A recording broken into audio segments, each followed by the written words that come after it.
Eh, Pak Agustinus Lama ada ya? Ada, Pak.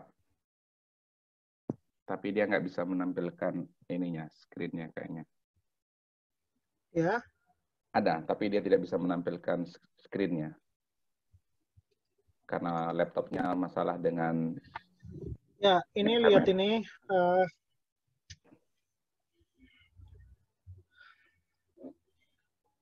Ini diambil topik khotbahnya adalah kerja adalah ibadah. Ini sudah bukan topik ini ya. Ini tema ini. Jadi kalau topik itu hanya apa saja, misalnya kerja atau ibadah.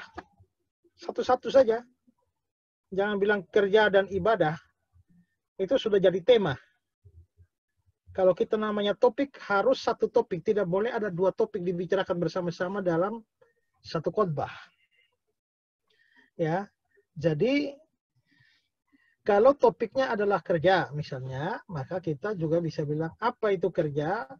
Nah, kerja adalah ibadah. Nah, itu bisa. Tapi jangan bikin topiknya kerja dan ibadah. Ya.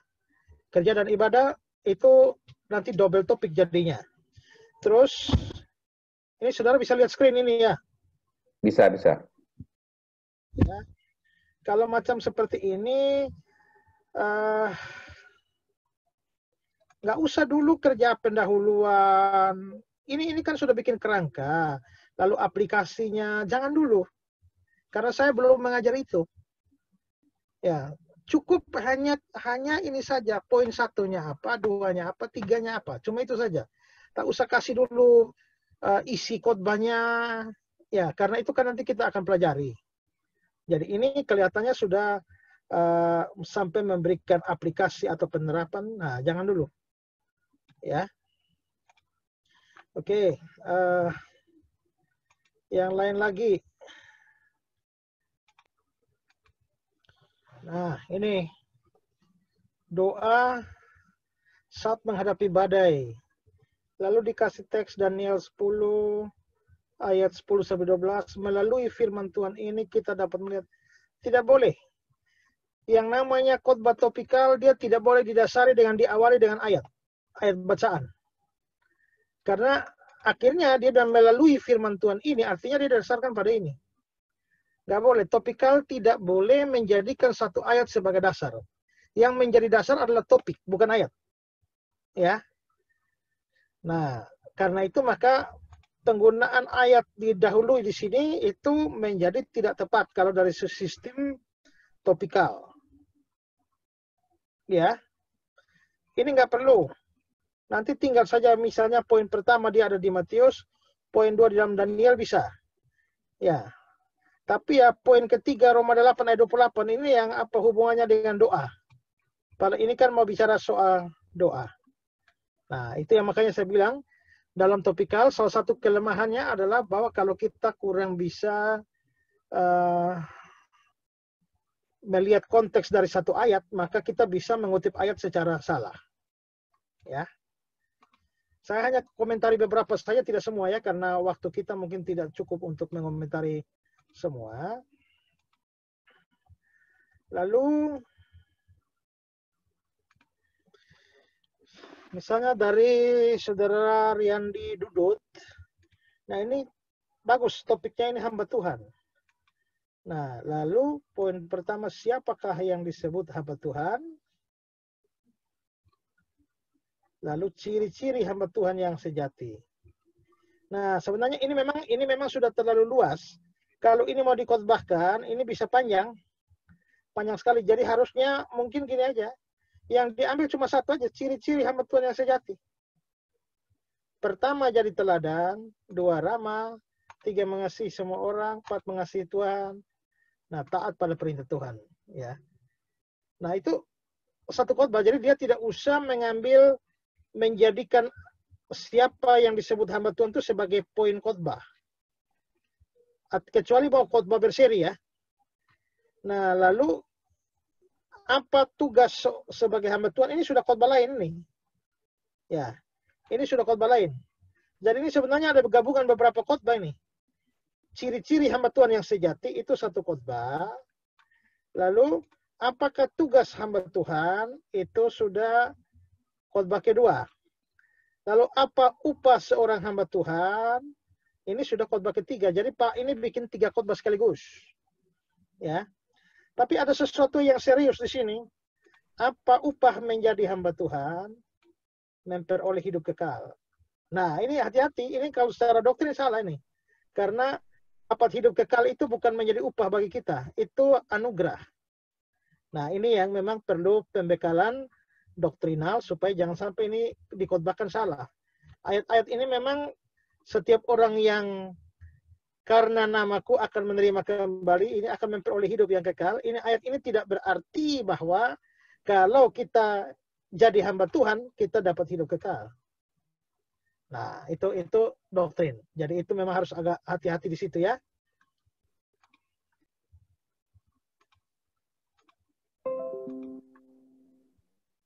Oke, ini topiknya sukacita. Baik. Orang yang bersukacita adalah orang yang benar-benar hidup. Nah, ini maksudnya bagaimana ini? Benar-benar hidup ini maksudnya bagaimana? Tuhan mau kita harus bersukacita karena itulah perlindungan. Jadilah membawa berkat dan sukacita. Nah, makanya ini harus jelas. Makanya saya bilang kalau topiknya sukacita, timbulkan dulu pertanyaan. Dari pertanyaan itu baru mengarah ke poin khotbah. Jadi misalnya adalah sukacita itu, misalnya setelah bikin topiknya sukacita, munculkan pertanyaan, maka misalnya pertanyaan itu ciri-ciri sukacita yang sejati. Nah, itu. Kalau begitu yang dibahas adalah ciri-cirinya. Atau siapakah yang bisa mendapatkan sukacita? Jadi poin khotbah yang ada di 1, 2, 3 itu adalah hasil jawaban terhadap sebuah pertanyaan yang ditimbulkan dari topik. Kalau topiknya sukacita, apa syarat mendapatkan sukacita? Nah, syaratnya apa? Pertama, terima Yesus. Kedua, buang dosa. Nah, ketiga, bersyukur. Nah, misalnya gitu. Jadi ini antara kelihatannya antara poin 1, poin 2. Ini dia menjawab pertanyaan apa? Nah, ini tidak nampak pertanyaan yang suatu pertanyaan yang sedang dijawab. Ya. Jadi ingat poin khotbah itu adalah jawaban terhadap salah satu pertanyaan yang dimunculkan lewat topik. Ya. Ini ada topik apa nih? Hati. Topiknya hati. Hati memancarkan kehidupan. Hati kita teguh dan kuat, Tuhan akan memberikan tanah Kanaan, orang yang suci hatinya akan melihat Tuhan. Nah, ini menjawab pertanyaan apa dulu? Sekali lagi, ini kalau tidak bikin pertanyaannya, maka antara poin 1, poin 2, poin 3 kayaknya tidak mempunyai hubungan. Ya. Oke.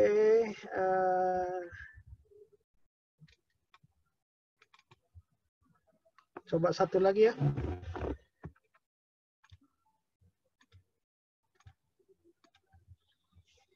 Ya, ini yang saya bilang tadi. Topiknya melayani. Lalu munculkan pertanyaan, mengapa kita melayani? Siapa yang harus kita layani? Bagaimana motivasi melayani yang benar? Apa artinya melayani yang sungguh-sungguh? Nah, lalu poin yang dipilih adalah mengapa kita melayani? Nah, ini pertanyaannya. Nah, maka poin 1, poin 2, poin 3 itu harus menjawab pertanyaan ini.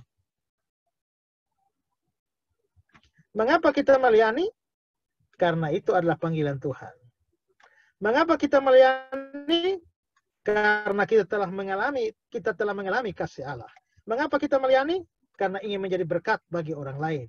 Mengapa kita melayani? Supaya Tuhan dimuliakan. Nah, ini bagus. Jadi harus ada pertanyaan. Semua poin menjawab pertanyaan yang ini. Ya. Nah, itu saya kira itu contoh yang baik ya.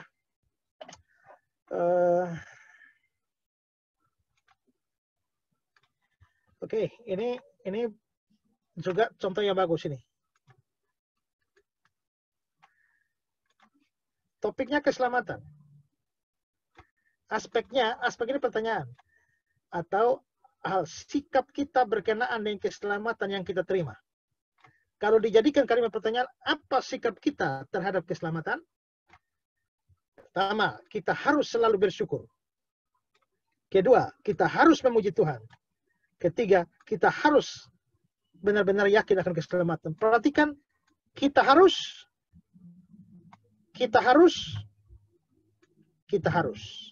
Mengapa dia kita harus? Karena ini sikap kita. Kalau saudara sudah diselamatkan, apa yang harus saudara lakukan? Bagaimana sikap saudara terhadap keselamatan yang sudah saudara terima? Pertama, saudara harus selalu bersyukur kepada Allah. Nah, ayatnya ada. Kami harus selalu mengucap syukur kepada Allah. Sebab Allah telah memilih kamu untuk diselamatkan. Nah, itu. Jadi, jangan lupa bahwa topiknya, setelah tentukan topik, bikin pertanyaan sebanyak-banyaknya dari topik itu, lalu cari satu pertanyaan yang saudara pilih, lalu jawab pertanyaan itu dengan dasar ayat. Itu topikal. Oke, dari beberapa yang saya komentari ini, apa ada yang mau tanya tentang topikal?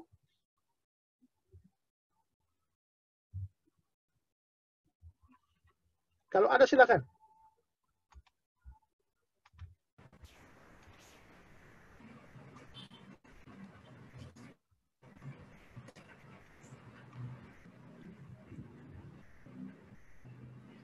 Ya, shalom Pak.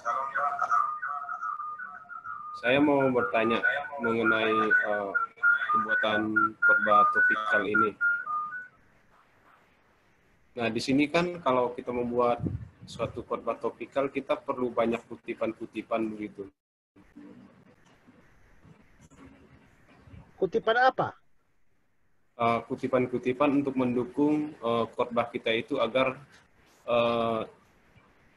istilahnya itu mengena gitu dalam kehidupan jemaat dan juga menambah pengetahuan kita sebagai hamba Tuhan untuk menyampaikan khotbah.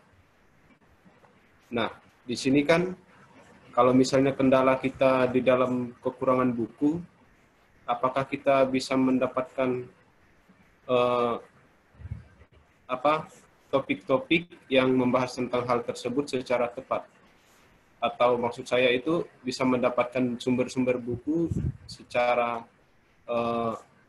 melewati media atau melewati internet untuk mendapatkan buku-buku yang membahas tentang topik yang akan kita bahas itu. Oke, itu nanti waktu sampai pada pembahasan struktur khotbah baru saya jelaskan. Karena sekarang kita belum lagi membahas tentang isinya. Kita baru hanya bikin rangkanya saja.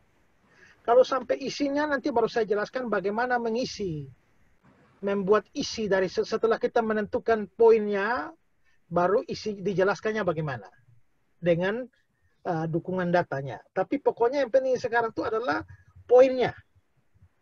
1, 2, 3. Soal 1 itu ngomong apa di situ, 2 ngomong apa, 3 ngomong apa nanti. Tapi yang penting sekarang adalah dapatkan jawaban 1, 2, 3 atau 1, 2. Itu minimal 2 poin. Ya, Pak ya? Halo? Ya, Pak. Oke.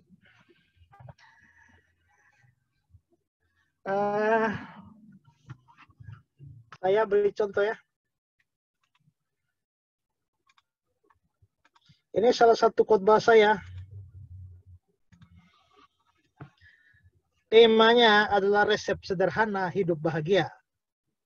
Berarti sebenarnya topiknya itu kan bahagia ini. Topik ini bahagia, tapi nanti saya bikin jadi temanya resep sederhana hidup bahagia. Nah, lalu saya bikin tanya ya, apa resepnya? Nah, resepnya adalah pertama, Anda harus memiliki Yesus. Nah, itu pertama. Anda harus memiliki Yesus. Kedua adalah jangan hidup dalam dosa. Ketiga adalah jangan hidup dalam kekhawatiran. Jadi ada 3. Supaya bisa hidup bahagia, pertama punya Yesus, kedua jangan hidup dalam dosa, ketiga itu jangan khawatir. Nah, maka di sini nanti saya jelaskan, Anda harus memiliki Yesus. Kenapa? Karena Yesus memberikan jaminan keselamatan. Nah, baru saya berikan penjelasannya di sini. Ada ayat-ayat yang saya berikan. Nah, ada lagu yang saya bisa kutip di situ. Ada ilustrasi yang saya berikan. Ilustrasi 1, 2, 3. Ada lagu lagi. Ya, ada ayat lagi. Kedua, karena Yesus berjanji memberikan damai sejahtera. Ayatnya di mana? Yohanes 14 ayat 27. Nah, setelah itu saya jelaskan ada ilustrasinya, ada lagunya, ada gambarnya. Nah, lalu baru masuk poin kedua. Apa resep kedua supaya hidup bahagia? Jangan hidup dalam dosa. Kenapa? Dosa itu memisahkan kita dengan Tuhan. Yesaya 59. Itu ada penjelasannya. Masuk lagi di ayat Mazmur. Ada kutipan Full Life, ada kutipan dari Wycliffe Bible Commentary. Nah, ada ilustrasi tentang bebek. Masuk ayat lagi. Nah, baru poin ketiga. Jangan hidup dalam kekhawatiran. Nah, ayatnya di Lukas 10 ayat 21. Nah, Matius pasal 6. Lalu ada kutipan dari Jim Hammond, dari Ron Hisser. Lalu ada ilustrasi. Nah, ada ilustrasi lagi. Itu. Jadi yang sekarang ini saya masih mengajar bikin rangkanya. Jangan dulu masuk kepada habis itu kita mau omong kemana. Jangan dulu dijelaskan jalanan dulu kita bicara kutipan. Itu nanti ada bagiannya. Tapi yang penting saudara mengerti kerangkanya. Itu harus menjawab pertanyaan. Makanya saya bilang resep sederhana hidup bahagia. Apa resepnya? Resep yang pertama punya Yesus. Resep yang kedua, jangan hidup dalam dosa. Resep yang ketiga, jangan hidup dalam kekhawatiran. Nah, gitu aja. Oke, paham? Ya, Pak. Ada pertanyaan lagi?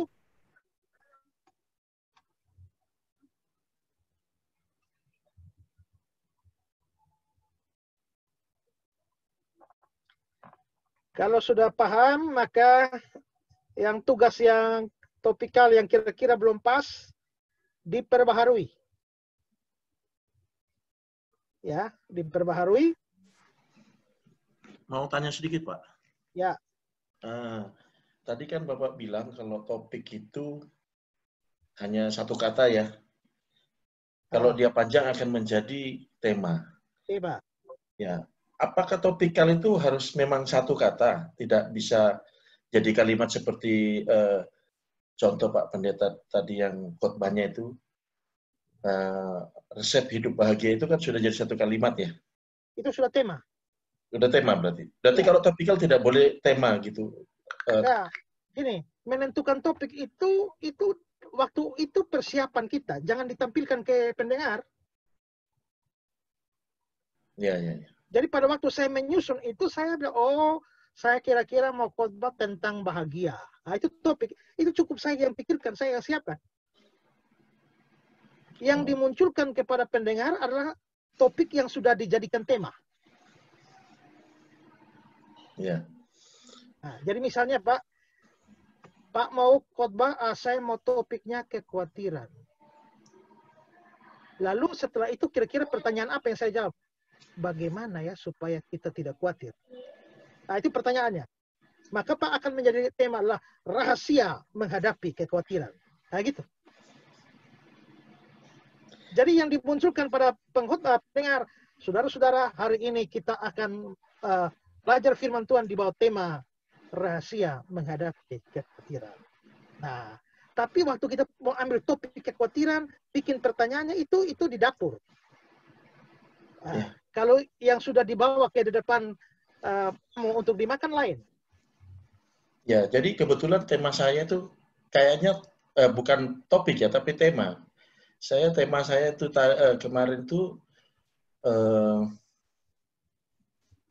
bagaimana kita bijak menggunakan waktu. Itu berarti termasuk tema berarti ya? Ya. Berarti topiknya adalah waktu itu. Topiknya waktu. Maka kita dari waktu kita memunculkan beberapa pertanyaan. Apa itu waktu? Bagaimana menggunakan waktu yang baik? Apa hubungannya waktu dengan bijaksana? Ya, Ya. nah gitu. Cuma memang ini Pak, yang jadi kesulitannya itu nyari ayat Alkitabnya untuk mendukung pertanyaan-pertanyaan itu. Betul. Itulah sebabnya saya mengusulkan kepada saudara-saudara kemarin itu, milikilah buku pedoman pokok-pokok isi Alkitab. Maka kalau Pak punya buku itu, tinggal buka saja huruf W, cari waktu. Tapi Maka dia langsung gini, Pak. menunjukkan kepada kita semua waktu di Alkitab itu ada di mana-mana saja. Tinggal kita buka satu-satu dan cari yang cocok. Tapi ternyata waktu itu tidak mendefinisikan apa yang di tema kita, karena ternyata waktu yang di Alkitab itu macam-macam artinya. Maksudnya konteksnya. Nah, karena itulah kita makanya misalnya kita bicara topiknya apa itu waktu. Maka kita mengambil konsep-konsep waktu itu dengan definisi berbeda. Itu juga bisa satu poin khotbah. Karena ada yang kronos, ada yang kairos. Ya.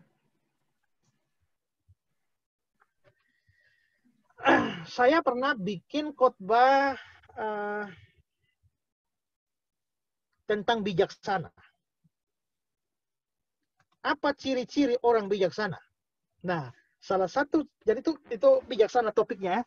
Lalu pertanyaannya apa ya ciri-ciri orang bijaksana? Nah, baru satu poin adalah orang bijaksana adalah orang yang tahu menghargai waktu.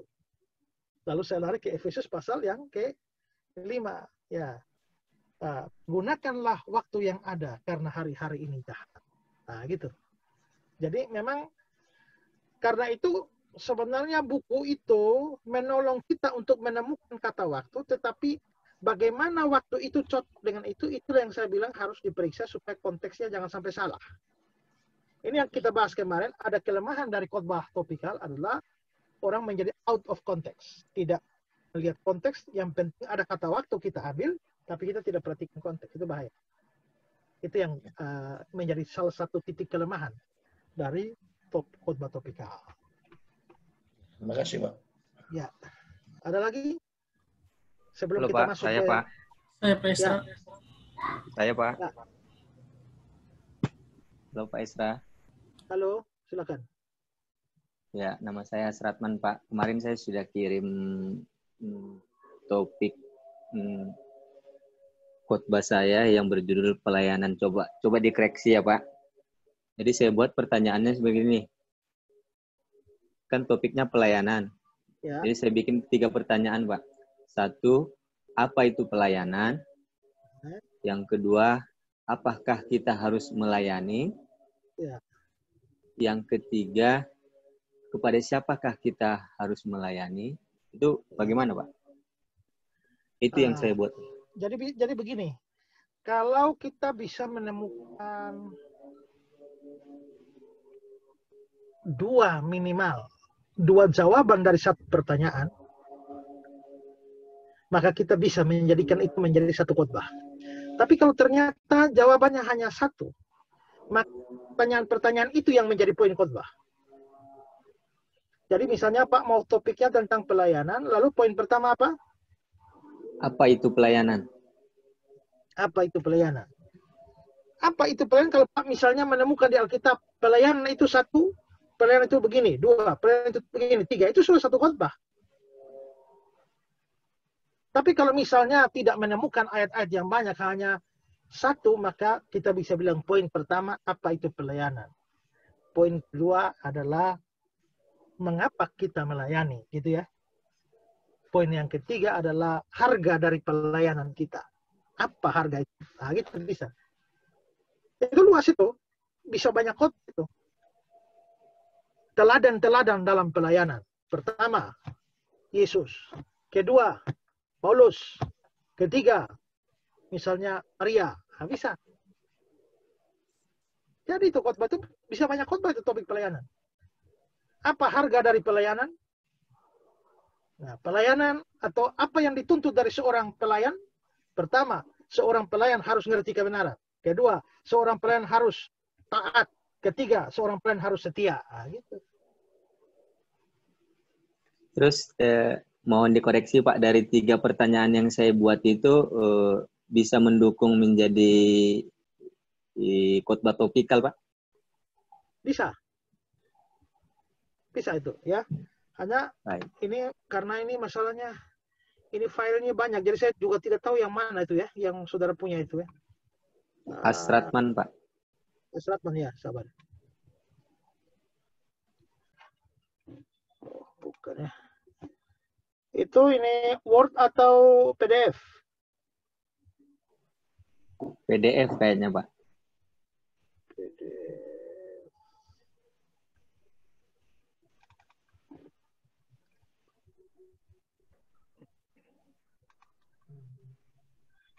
Karena banyak yang mengumpulkan tidak pakai nama filenya sebagai nama, jadi Ini hanya bilang tugas, jadi makanya agak susah juga nih cari. tapi saya ada nyimpen, saya rubah Pak di folder saya Pak. Saya taruh namanya di depan. Waduh. Shalom semuanya.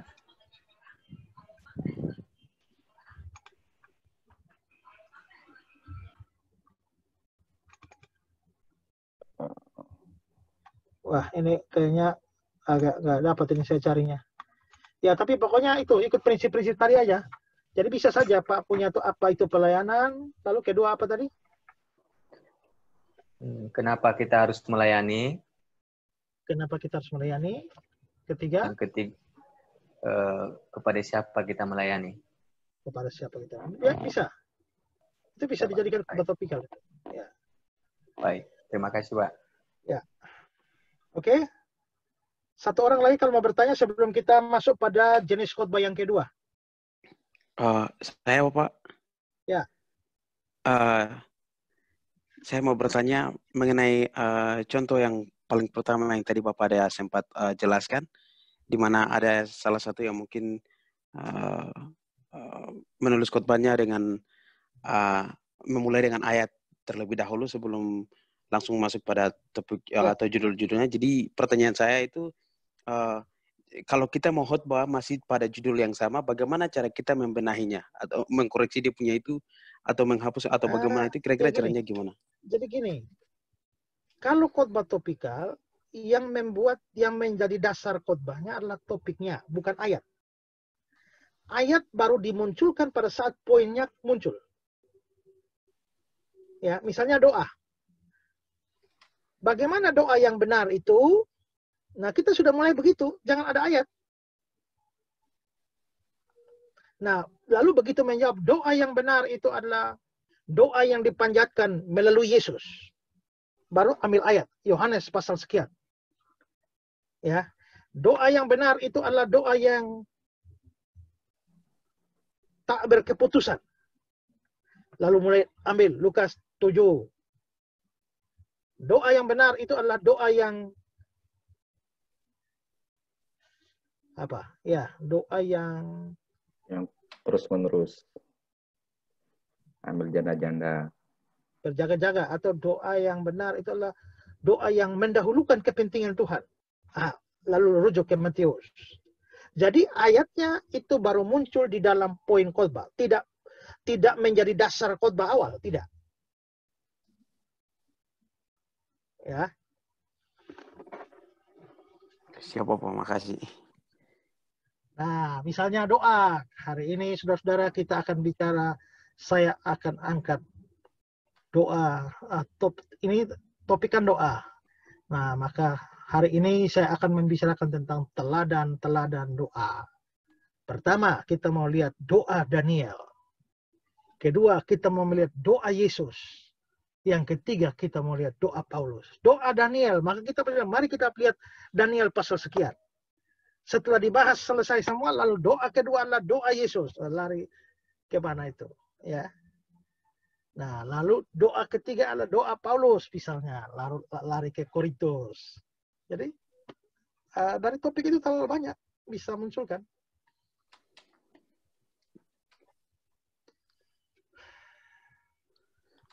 Makasih banyak. Ya. Jadi yang tadi Pak kasih, itu Pak punya ya tadi ya? Bukan, itu bukan saya punya. Yang tadi kasih Daniel duluan tuh jangan begitu. Ini Daniel misalnya kalau mau pakai ayat Daniel, pakailah untuk menopang satu poin khotbah. Bukan menjadi dasar dari semua khotbah. Kalau ada dasar dari semua khotbah itu jenis khotbahnya lain. Itu benar, bisa, tapi itu jenis yang lain, bukan jenis topikal. Ya. Karena itulah, kalau cirinya topikal tidak bisa bilang begini, saudara-saudara, hari ini kita akan mendengar firman Tuhan. Mari kita buka Matius pasal 6, ayat yang ke-15 sampai ayat 20. Itu tidak bisa. Kalau khotbah ekspositori, ya, dia punya model seperti itu. Tapi kalau khotbah topikal, dia tidak bisa ada ayat yang dibaca di awal. Jadi dia mulai langsung pendahuluan, ngomong-ngomong, langsung masuk pertanyaan, langsung masuk poin 1, baru ayat keluar di situ. Itu ciri topikal.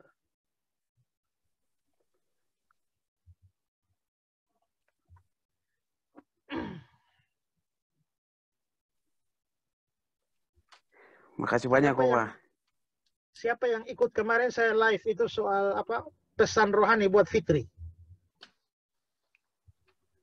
Kalau saudara ikut itu topikal. Topiknya adalah penderitaan. Nah, lalu saya mulai bahas bahwa mengapa orang Kristen menderita? Lalu apa upah di balik penderitaan? Itu.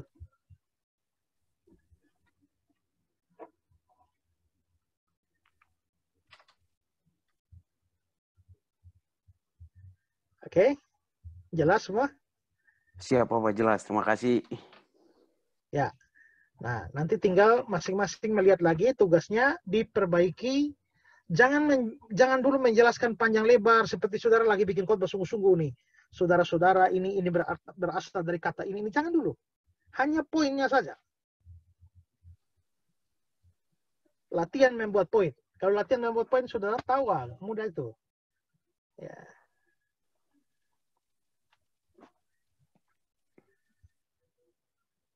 Oke. Kalau semua sudah oke, sekarang kita mau masuk ke jenis khotbah yang kedua. Ya. Sekarang kita masuk pada jenis khotbah yang kedua, yaitu khotbah tekstual namanya.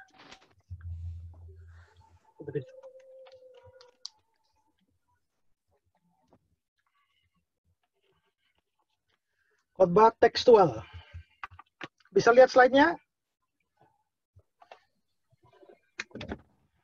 Bisa, Pak, bisa. Ya. Bisa. Oke, kita lihat definisi dari khotbah tekstual itu apa. Nah, khotbah tekstual itu khotbah yang bagian-bagian utamanya atau poin-poin khotbahnya itu diperoleh dari satu teks yang terdiri atas satu bagian Alkitab yang pendek. Biasanya di antara 1 sampai 5 ayat. Ya. Ini ciri tekstual itu. Pendek-pendek saja teksnya. Poin-poin besar khotbah tersebut diambil dari kalimat-kalimat atau frase-frase yang dirasa mempunyai makna khusus.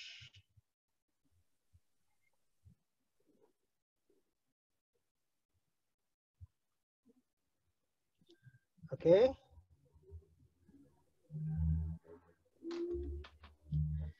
Nah, dari definisi ini terlihat bahwa khotbah tekstual itu mempunyai beberapa ciri. Pertama, teks yang menjadi dasar khotbahnya itu pendek. Kedua, garis besar atau poin besar khotbah diambil dari kalimat-kalimat atau frase-frase dalam ayat yang pendek itu. Oke, contoh.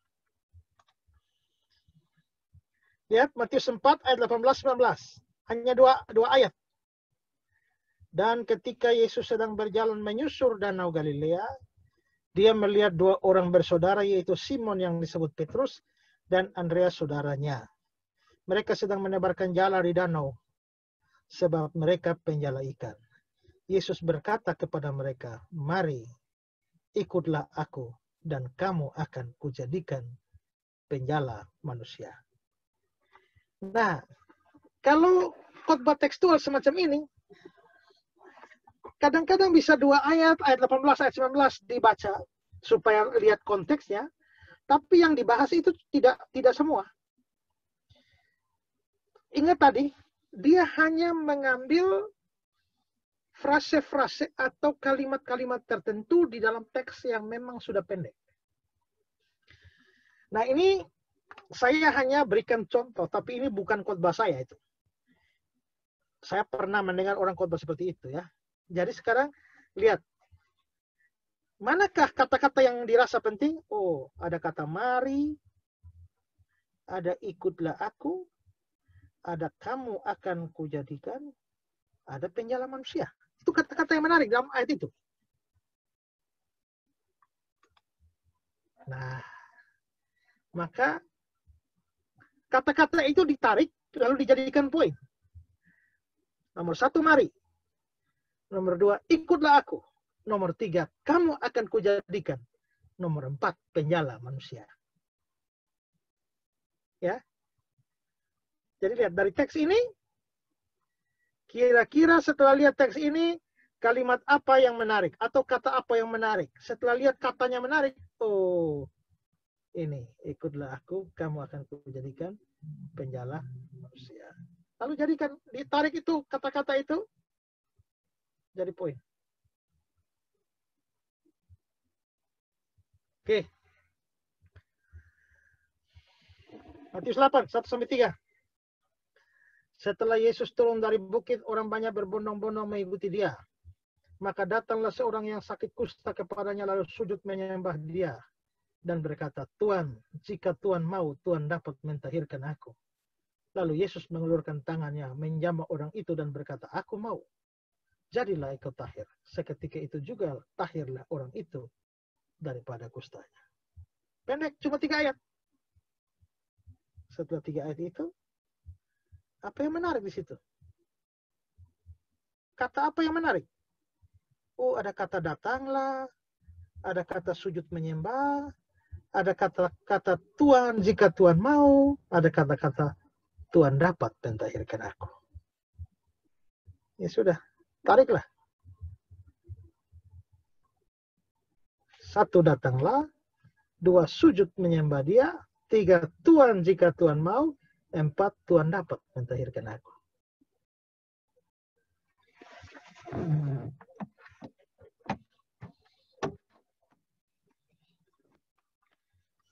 Gampang ya?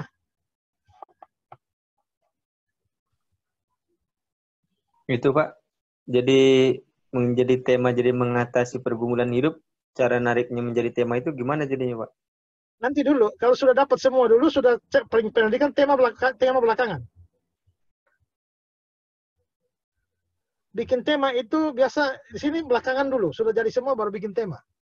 Tapi yang penting adalah bahwa kata-kata penting atau frase-frase penting dalam teks itu ditangkap.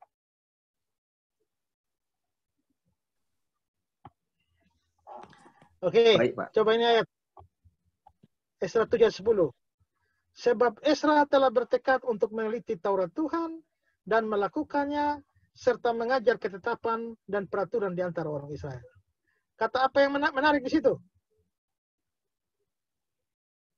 Bertekad. Bertekad meneliti Taurat, mengajar dan peraturan. Meneliti, melakukan, mengajar. Ya. Meneliti, melakukan, mengajar. Tariklah itu. Tekad seorang hamba Tuhan. Teliti Taurat, lakukan, ajar. Itu. Oke. Gampang ya? Ya. Lumayan. Teksnya pendek, lihatlah yang menarik. Jadi, Yohanes 14 ayat 6. Akulah jalan dan kebenaran dan hidup. Tidak seorang pun dapat datang pada Bapa kalau tidak melalui aku. Ayo, apa? Yang menarik di situ. Akulah jalan. Akulah jalan. Jalan kebenaran dan hidup. Kebenaran dan hidup. Jalan Kebenaran dan hidup. Datang kepada Bapa. Bisa. Ya. Nah, tapi kalau kita misalnya ambil jalan kebenaran dan hidup, kita bisa langsung jadikan temanya Yesus segala. Pertama, Yesus adalah jalan. Kedua, Yesus adalah kebenaran. Ketiga, Yesus adalah hidup. Kira-kira butuh ayat support tidak dalam menjelaskan ketiga bagian itu? Butuh apa?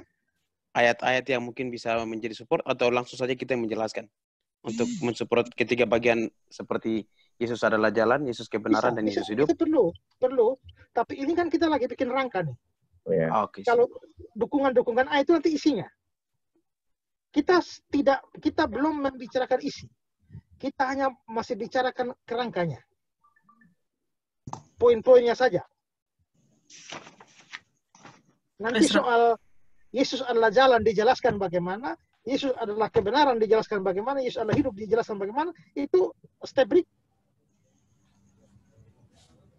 Tapi pokoknya kita sudah dapat Yesus jalan, Yesus kebenaran, Yesus hidup. Jadi Pak Ezra, kalau poin-poin ini diambil ada kemungkinan menyimpang dari konteks tidak? Nah, nanti sebentar saya jelaskan itu. Ya. Bagaimana saya jelaskan supaya tidak menyimpang.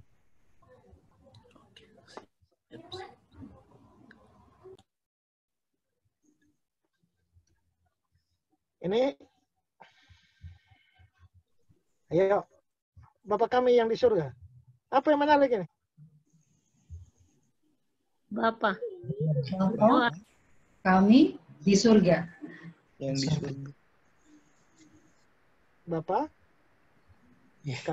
kami di surga.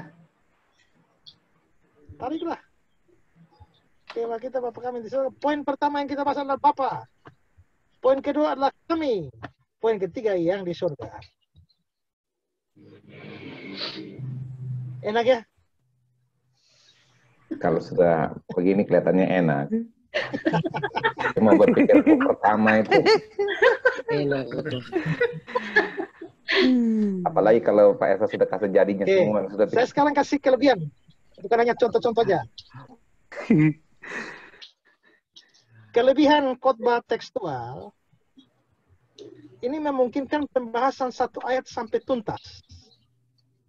Karena kita preteri dia frase per frase, kata per kata, maka memungkinkan pembahasan satu ayat sampai tuntas.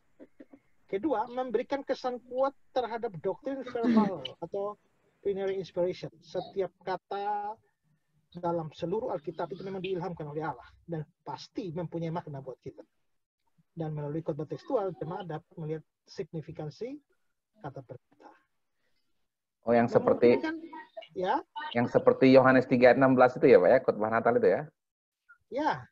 Oke. Gitu, ya. Nah, betul sekali. Itu nanti sebentar kita bisa memperlihatkan contoh itu.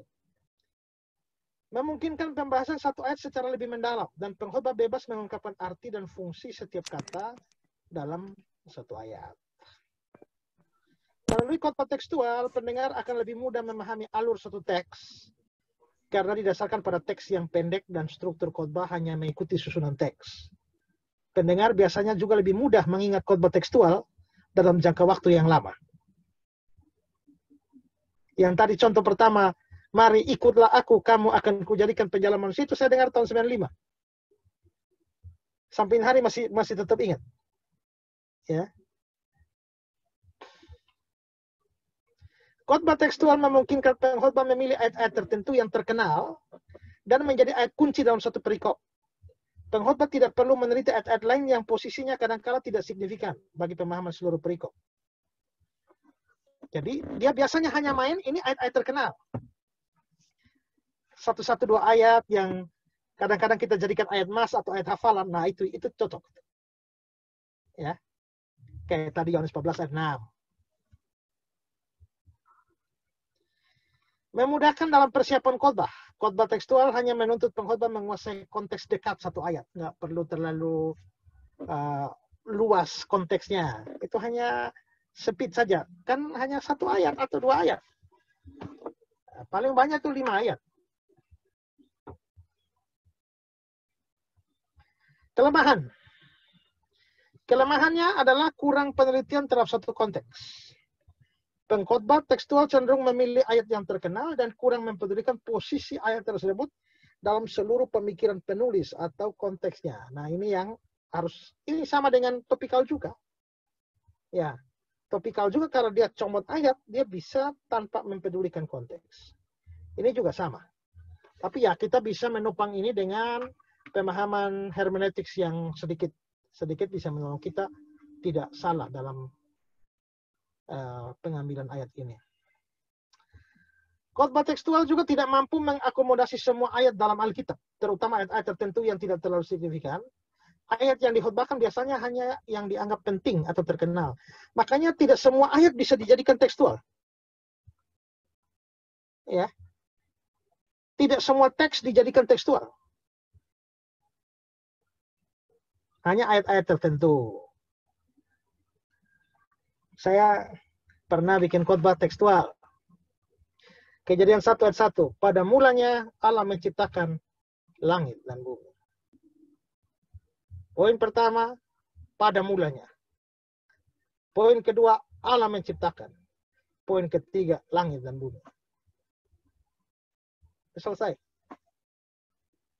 Ya. Jadi ayat-ayat yang terkenal begitu.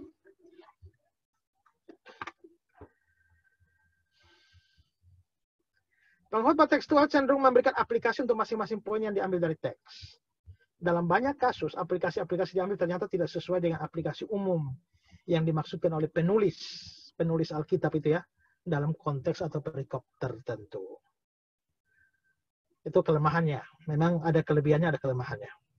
Oke, sekarang kita perhatikan cara membuat khotbah tekstual. Pertama, mencari atau menentukan ayat-ayat tertentu yang dapat dijadikan khotbah tekstual. Biasanya adalah ayat-ayat terkenal atau statement-statement terkenal dari tokoh-tokoh Alkitab. Yesus kah? Paulus kah? Petrus kah? Coba, kira-kira ada yang mengusulkan kalimat-kalimat penting, misalnya apa? Dari tokoh-tokoh Alkitab.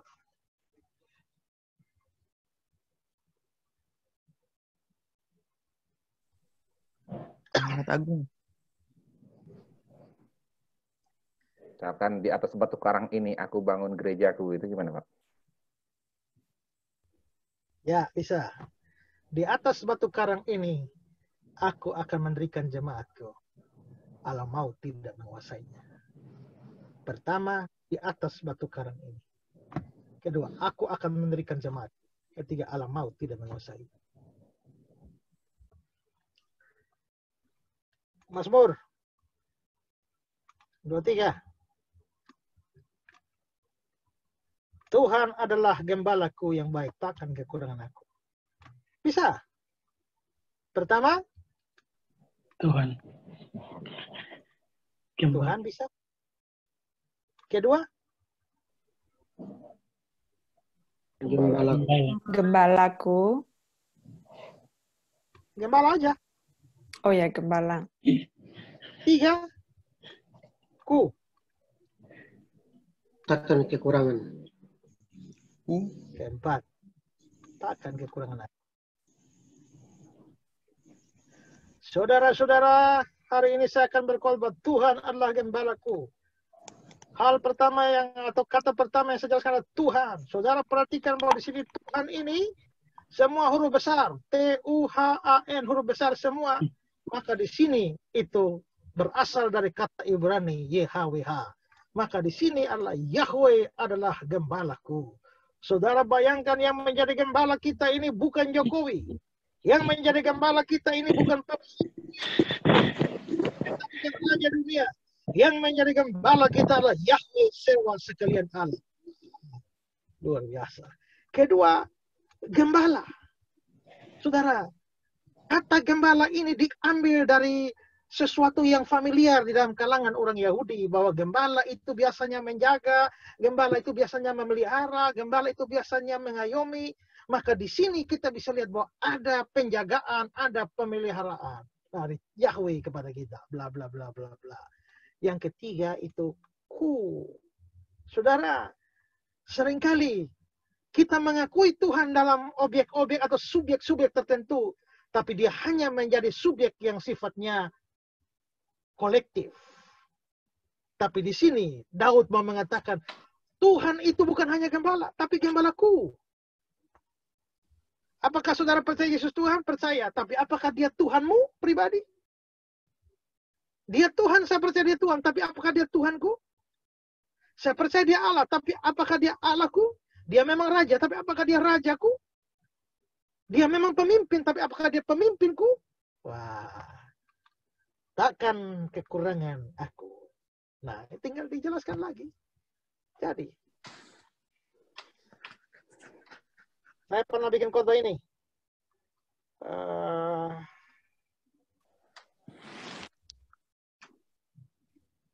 Yohanes 21.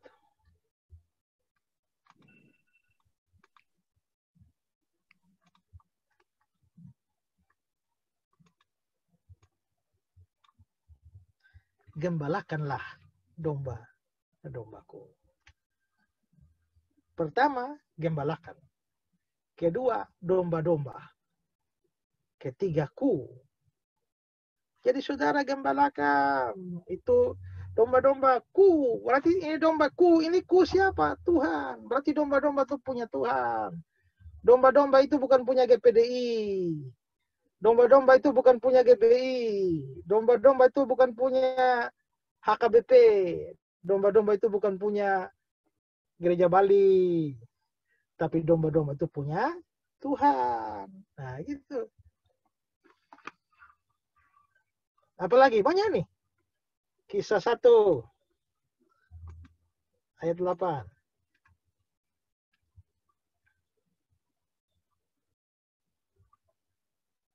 Apa? Ayub 23 ayat 10, Pak Esra. Apa?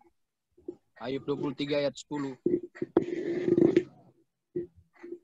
Seandainya ia menguji aku, ya, aku akan timbul seperti emas, ya. Iya. Ia tahu jalan hidupku. Seandainya ia menguji aku akan timbul seperti itu. Ya, bisa. Pertama, ia tahu jalan hidupku. Kedua, ia menguji aku. Ketiga, aku akan timbul seperti emas. Jadi, kita belum bicara menjelaskan, ya. Kita baru bicara kerangka. Yang penting menemukan kerangka kata penting yang menarik untuk diperdalam pemahaman itu, ya.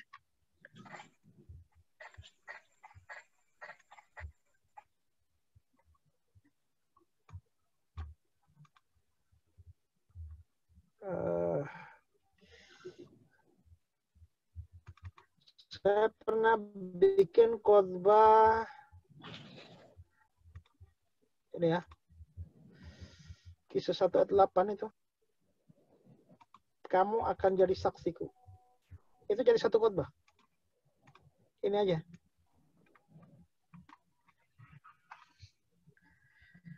Oke, jadi ngerti, ya. Cara pertama adalah menemukan ayat-ayat yang penting atau ayat-ayat yang menarik untuk kita mencari, menentukan ayat-ayat tertentu yang dapat dijadikan khotbah tekstual. Biasanya adalah ayat-ayat yang terkenal atau statement-statement terkenal dari tokoh-tokoh Alkitab. Ini perhatikan baik-baik, ya, karena ini nanti akan ada tugas lagi, ya. Iya. Kedua, setelah membaca ayat, menemukan ayat itu, membaca dan menemukan kata-kata atau frase atau kalimat penting dalam ayat-ayat yang dibaca. Itu cara kedua.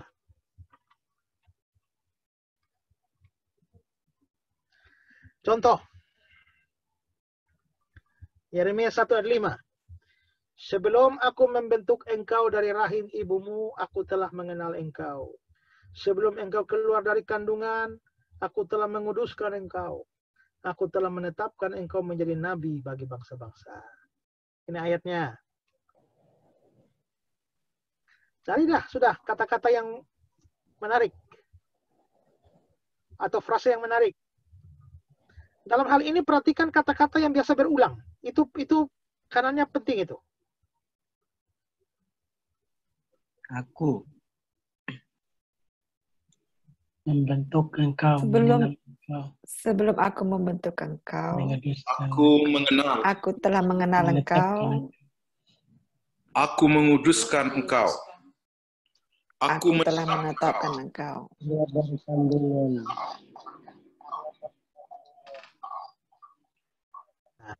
Aku menjadi membentuk nabi-nabi. engkau.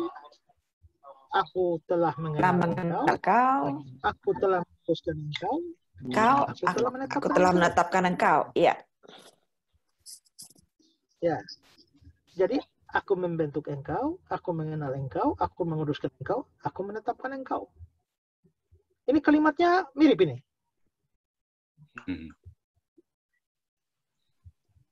Nah gitu, jadi baca ayat itu lalu menarik frase penting dari teks itu. Sekarang coba ini. Sebab semua orang yang dipilihnya dari semula, mereka juga ditentukannya dari semula untuk menjadi serupa dengan gambaran anaknya. Supaya ia anaknya itu menjadi yang sulung di antara banyak saudara. Dan mereka yang ditentukan dari semula, mereka juga dipanggilnya. Mereka dipanggil, mereka dibenarkannya, dan mereka dibenarkan, mereka juga dimuliakannya. Ayo, apa kata-kata penting di situ? Atau frase-frase penting? Dipilihnya. Orang yang dipilihnya. Orang yang dipilihnya. Dipanggilnya. Dibenarkannya. Dipanggilkan. Dimuliakannya. Dengan gambaran. Dan juga dimuliakannya. Ditentukan, dipanggil, dibenarkan, dimuliakan. Jadi yang sulung. Dipilihnya, ditentukan, dimuliakan, dipanggil, dibenarkan, dimuliakan. 5. Dipanggilnya, dibenarkannya, dimuliakan. Nah, ini kata-kata penting, ini kata-kata kunci di dalam teks ini. Maka waktu membaca ayat selalu memperhatikan kata-kata penting yang menjadi tekanan dari penulis ayat itu.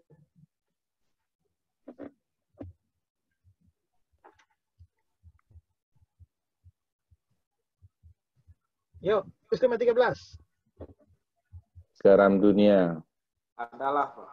Garam. Garam dunia. Tawar. Tawar. Diasingkan. Tawar. Diasinkan. Dibuang dan diinjak orang. Dibuang Adalah, Pak. Kisah pertama, kamu adalah garam dunia. Garam. Kedua, jika garam menjadi tawar. Ketiga, tidak ada lagi gunanya selain dibuang dan diinjak. Tidak ada lagi gunanya. Dibuang dan diinjak orang. Yuk, coba Yohanes 6:35. Roti hidup. Akulah roti hidup. Akulah roti hidup. Barang siapa datang kepadaku, tidak akan lapar lagi. Siapa percaya kepadaku, ia tidak akan haus lagi. Aku roti hidup. Datang kepada Roti hidup datang kepadaku. Tidak lapar. Tidak lapar, tidak haus. Saudara perhatikan yang saya kasih warna sama ini. Datang padaku dengan percaya padaku itu kelihatannya artinya sama. Jadi apa artinya datang padaku itu sama dengan percaya kepadaku. Tidak akan lapar lagi dengan tidak akan haus lagi itu artinya sama. Ya. Jadi itu nanti bisa digabungkan kalau terjadi kasus seperti itu, pengulangan tapi dengan makna sama. Oke.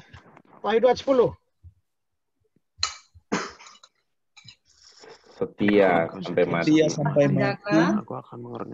Sudah mati. Ya. Mahkota Mahkota kehidupan. Ya. Aku akan kepadamu kehidupan. Hendak engkau sampai mati satu, aku akan mengaruniakan 3 mahkota kehidupan. Mahkota kehidupan. Ayo, gampang mana sama topikal? Online. Agak mudah topikal sih, Pak. Udah topikal ya? Ini juga kelihatannya mudah, Pak. Kalau saya agak mudah. Ya, mudah lah.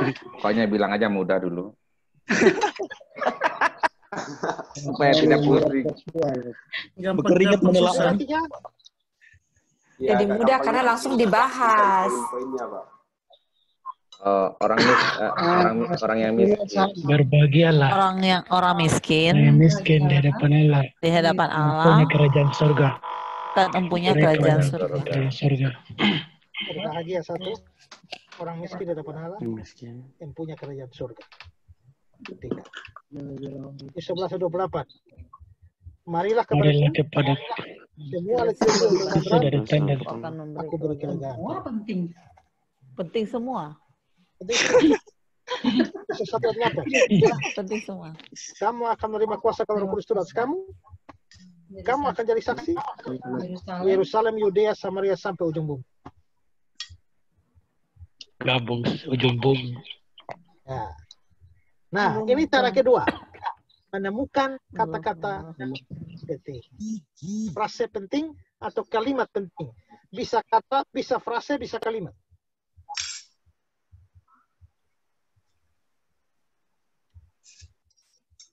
Nah, setelah menemukan kata-kata penting, saya dapat mungkin merancangkan kalimat kunci yang dapat merangkum ide-ide tersebut.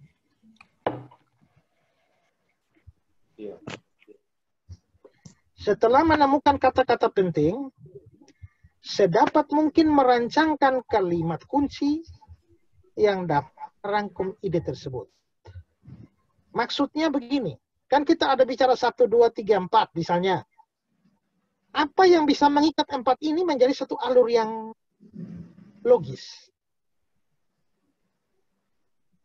Ya, gampangnya kita misalnya ya, lihat contoh ini ya. Tadi kita sudah lihat bahwa di Yeremia 1 ayat 5 ini, kata-kata pentingnya aku membentuk engkau, aku mengenal engkau, aku telah menguduskan engkau, aku menetapkan engkau. Kira-kira satu kalimat apa yang bisa mengikat frase-frase ini? Ya, nah ini kita sudah ambil ya. Yeremia 1 ayat 5. Aku membentuk engkau, aku mengenal engkau, aku menguduskan engkau, aku menetapkan engkau. Tali pengikatnya apa? Tali pengikatnya ini ya. Tuhan Maha Tahu. Nah, begitu.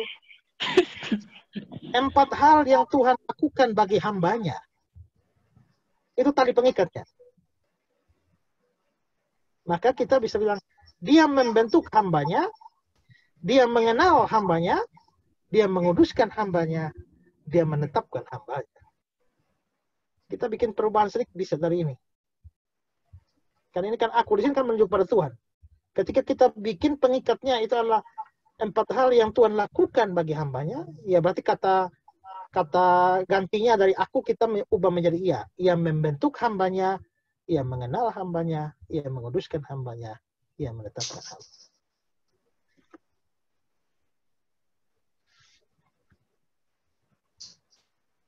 Jadi pengikatnya apa? Pengikatnya adalah yang Tuhan lakukan bagi hamba. Oke. Ini tadi contoh yang kita sudah lihat. Setelah dari Roma pasal 8 ayat 29-30 ini kita menarik, ternyata ada 5 kata penting. Dipilih, ditentukan, dipanggil, dibenarkan, dimuliakan. Diikat pakai apa?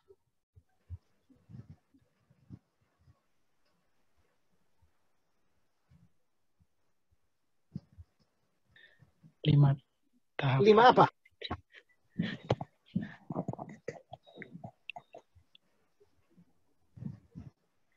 Teks kita memperlihatkan 5 hal yang Tuhan lakukan.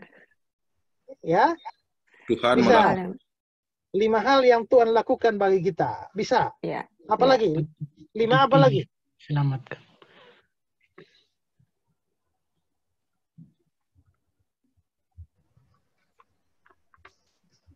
Yang ditentukan bagi kita?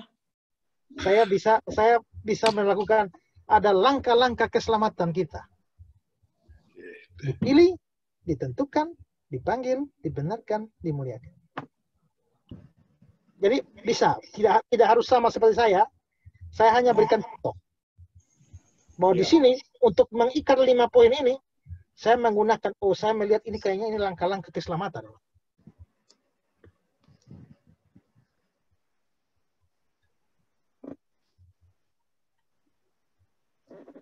Oke, bisa ngerti itu? Bisa, Pak. Ya, bisa, Pak. Ya. Bisa ngikut, Pak. Sekarang keempat,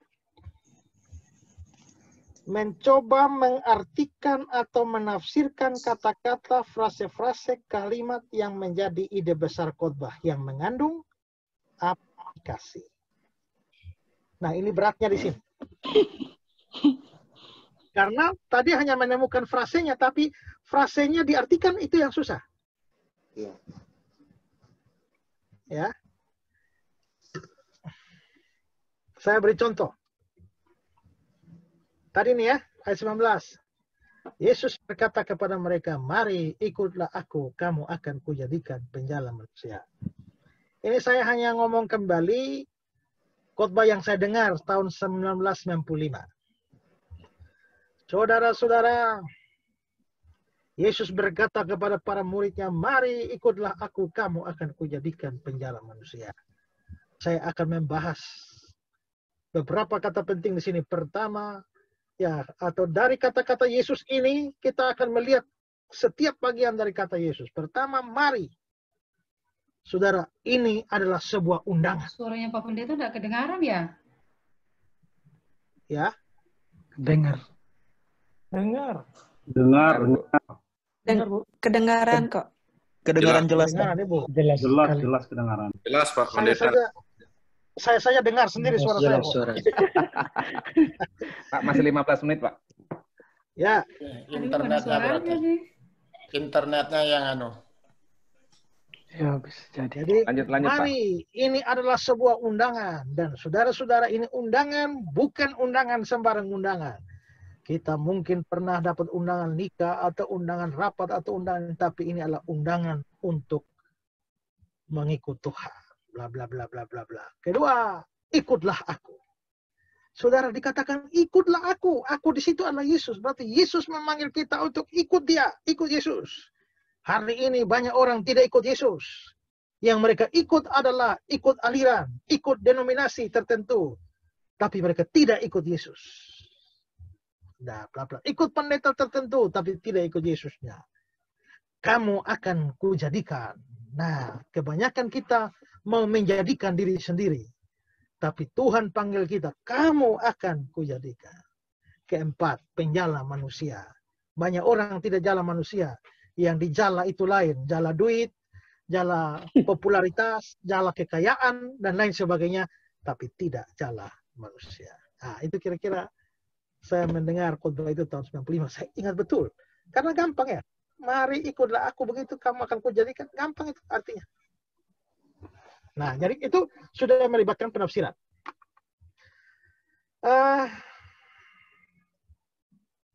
Jadinya begini. Bisa diberikan satu tema, undangan Yesus bagi kita. Mari, itu sebuah undangan. Ikutlah aku. Jangan ikut pendeta atau aliran denominasi suami istri. Kamu akan kujadikan. Jangan mau jadikan diri sendiri. Penjala manusia, bukan penjala uang atau popularitas. Matius 8 ayat 3. Di ayat 2, itu kata penting muncul. Datanglah, sujudlah menyembah aku. Tuhan, jika Tuhan mau, Tuhan dapat mentahirkan aku. Nah, itu kan orang kusta kan? Dia punya masalah banyak. Maka kita bisa membuat pengaitnya atau tali pengikatnya adalah bagaimana mengatasi pergumulan hidup. Pertama, datanglah pada Yesus. Ya, dikhotbahkan apa artinya datang itu? Sujud menyembah Dia. Ini artinya merendahkan diri di hadapan Yesus. 3, Tuhan, jika Tuhan mau. Bukan bilang, Tuhan, apapun terjadi, sembuhkan aku. Pokoknya Tuhan harus sembuhkan. Tidak, Dia tidak paksakan kehendak. Ya, Tuhan, jika Tuhan mau.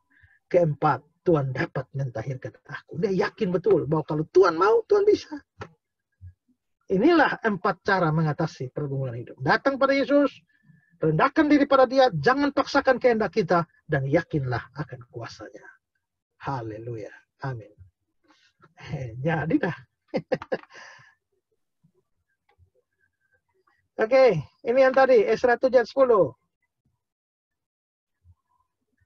Esra telah meneliti Taurat Tuhan, melakukannya, mengajarnya.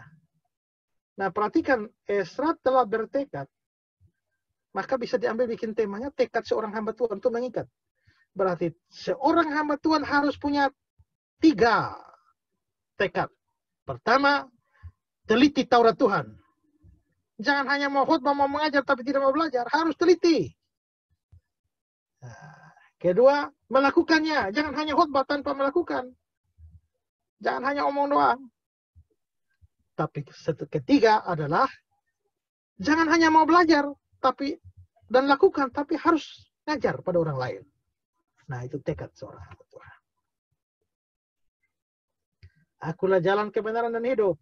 Yesus adalah jalan menuju Bapa atau surga, tidak ada yang lain.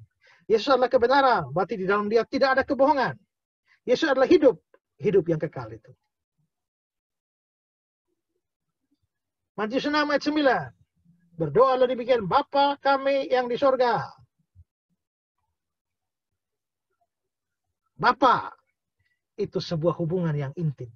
Kita datang kepada Tuhan pencipta langit dan bumi itu seperti kepada Bapa kita. Kami itu berarti bukan hanya Bapakku atau Bapakmu. Tidak boleh egois. Karena Dia itu Bapa kita. Seringkali kita hanya berdoa egois ya. Makanku, minumku, bajuku, rumahku. Tapi pernah berdoa untuk orang lain nggak? Tidak boleh egois. Ketiga, yang di surga. Yang di surga itu mulia tinggi. Tidak boleh kurang ajar, tidak boleh tidak hormat. Karena ingat, biar Dia Bapamu, tapi Dia Bapa itu di surga. Bukan Bapamu di bumi yang kau bisa perlakukan seenaknya. Kalau Bapamu di bumi saja kau hormati, apalagi ini di surga. Maka hormat. Kalau dengar firman Tuhan, jangan sibuk selfie. Gitu kan? Kalau kebaktian, ya nyanyi ya, sungguh-sungguh nyanyi. Ibadah, sungguh-sungguh ibadah. Nah, itu jadi sudah.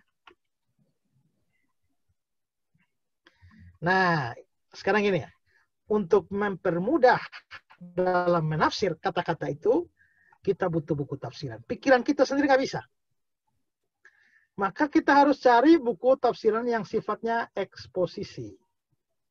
Nah, masalahnya ini susah ada seperti ini dalam bahasa Indonesia.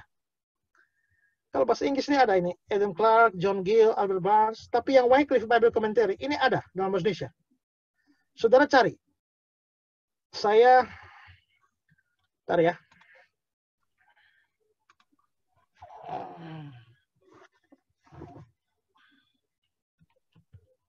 Wycliffe itu ada di Sabda itu biasanya, Pak. Ya, Wycliffe itu ada di Sabda. Pak, mohon maaf, Pak. Tadi saya setting sampai jam 9.00. Nah, nanti apa nggak putus tiba-tiba ya? Enggak ya? Kurang berapa menit ya? Masih 5 menit. Oke. Insya Allah enggak.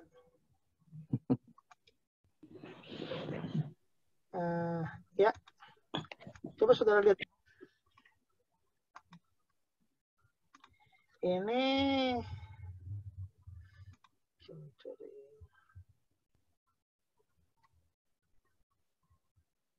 ya, coba lihat ini Kejadian 1 ayat 1. In the beginning, pada mulanya, ini dikasih penjelasan panjang nih. Penjelasannya. Nah, Allah dikasih penjelasan, oh itu Elohim, artinya gini, terus. Ya, created, menciptakan, ada penjelasannya langit dan bumi, the heaven and the earth, dikasih penjelasannya. Enak ya? Semua kata-kata ada artinya. Ini baru satu penafsir. Ya, kita bisa beralih ke penafsir yang kedua. Kita bisa beralih ke penafsiran yang ketiga. Banyak ini. Ini kalau bahasa Inggris. Jadi kalau kita bisa ngerti bahasa Inggris, ya kita kaya raya sudah. Tapi saya saran saudara mungkin ambil Wycliffe Bible Commentary ya. Tuh. Oke, saudara lihat ini. Kejadian 1 ayat 1 ya. Pada mulanya Allah menciptakan manusia. Saudara lari ke tafsiran. Lalu saudara ambil yang Wycliffe. Nah, dia jelaskan. Pada mulanya. Itu, diartikan itu. Allah menciptakan. Dikasih penjelasannya. Allah mencipta langit dan bumi. Dikasih penjelasan. Nah, kalau mau masuk kejadian ayat 2, 1 ayat 2 lagi ya. Ambilkan lagi kejadian 1 ayat 2. Bumi belum berbentuk dan kosong. Itu dikasih penjelasan. Roh Allah melayang-layang di atas permukaan air. Itu dikasih penjelasan lagi. Nah, jadi ini kalau saudara punya bukunya yang fisik ada, itu kejadian sampai wahyu sudah ada. Wycliffe Bible Commentary. Kalau tidak ada ya pakai web itu. Untuk membantu mencari arti kata-kata. Tapi ya kalau bisa punya lebih dari satu bagus supaya kita kaya. Kadang-kadang kan terlalu satu buku saja kan tidak terlalu bisa menopang kita ya kalau dalam penelitian.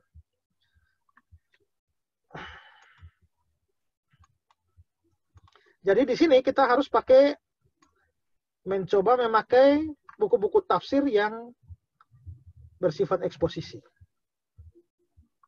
Oke. Ya, kita pas waktunya nih Pak Nyoman. Oke, sebelum kita habis ini, ada mau bertanya?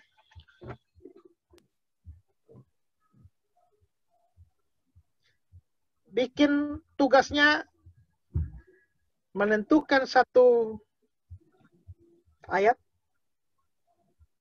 atau satu kalimat. Cari kalimat frase kata penting dalam ayat itu. Lalu tarik dia kembali menjadi 1, 2, 3, 4 dihubungkan dengan satu penghubung. Ya. Sampai di situ saja. Kalau ada yang mau mencari penafsiran dan berikan tafsiran sedikit 1, 2 kalimat tentang frase itu, silakan. Itu lebih bagus lagi.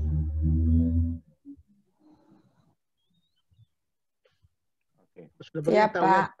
Siap. Tahu ya bahwa bikin khotbah itu susah ya. Kalau jadi pengkritik khotbah itu gampang. Yang bikin khotbah itu susah. Betul. Pak, mau tanya, Pak? Ya. Waktunya udah habis loh kalau bertanya. Nanti takutnya putus. Oke. Oke, ya. Oke. Ya, nanti perbaiki yang topikal, lalu usahakan yang tekstual. Jangan takut salah. Kalau tidak berani salah, kita tidak bisa maju. Ya. Siap, Pak. Siap, Pak. Oke, berarti kita semua akan mengerjakan tugas berikutnya. Tahun ini, kalau pakai situasi berangkat tahun Oke, suaranya siapa masuk? Oke. Sudah, Pak? Cukup demikian? Ya. Oke, baik teman-teman, sudah jelas semua. Nanti kita akan buat tugas. Acara berikutnya kita tunggu juga informasi dari Pak Esra, ya. Kapan available-nya, seperti itu. Baik, Jadi, kita... saya sudah jelaskan khotbah topikal, sudah tekstual. Berikutnya nanti saya akan jelaskan khotbah ekspositori dengan latihannya. Terus nanti setelah itu saya akan jelaskan strukturnya. Setelah dia ada poin-poin, kita mau ngomong nih mau kemana. Start awal sampai dia ending itu bagaimana caranya. Itu ada teorinya. Nah, nanti saya akan mengajarkan. Kalau semua sudah oke, kita akan coba membuat khotbah. Saudara bikin khotbah, saya koreksi. Dan setelah itu masing-masing bikin khotbah pendek. Direkam video. kirim, lalu kita kumpulkan menjadi kompilasi dan kita upload di YouTube untuk dinikmati oleh banyak orang. Ya. Wow, Kalau luar biasa. jangan khawatir, kalau salah nanti saya kasih tahu ini titiknya salah di sini, coba perbaiki lagi gitu. Ya. Oke, nanti di endorse sampai ekstra. Terima kasih Pak. Ya.